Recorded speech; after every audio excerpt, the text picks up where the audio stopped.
కొన్ని రోజులు సర్వే అన్నారు, ఇంకొన్ని రోజులు కులగణన అన్నారు, తర్వాత అప్లికేషన్లు అన్నారు.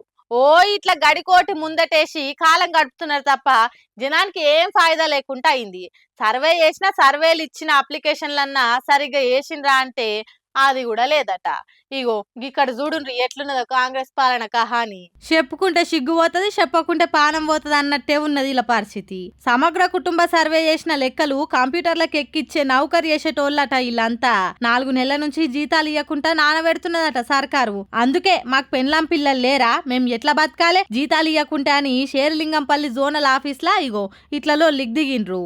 అగో సమగ్ర కుటుంబ సర్వే చేసిన గీళ్ళకే జీతాలు ఇవ్వలేకుంటే వీళ్ళు సర్కార్ని ఏం నడుపుతారు? ఓ మేము అంత చేసినాం, మేము ఇంత చేసినాం అని బయట దేశాలకు పోయి కోటాను కోట్ల పెట్టుబడులు తీసుకొచ్చినామని పెగ్గలు కొడుతున్నారు. వీళ్ళకి జీతాలు ఇచ్చేతానికే పైసలు ఇవ్వా? కాంగ్రెస్ పార్టీల ఎవ్వరము ఇంట్లో ఈగల మోతలు బయట బడాయి కోతలు అన్నట్టే ఉన్నది. మీ సర్కార్ చేసిన సర్వేలకే పైసలు ఎగ్గొట్టి వీళ్ళని పస్తులు ఉంచుతున్నారంటే రేపు ఇంకెంత మంది కడుపులు మాడుస్తారో అర్థమైతలేదు. రేవంత్ రెడ్డి సారు జీతాలు రానోళ్ళు మీది రేవు తక్కువ పాలన అని తిట్టుకోకముందే తొందరగా జీతాలు ఇయ్యండ్రి సారు అని అంటున్నారట. అప్పులు చేసి సంసారాలు నెట్టుకొస్తుంది వీళ్ళంతా.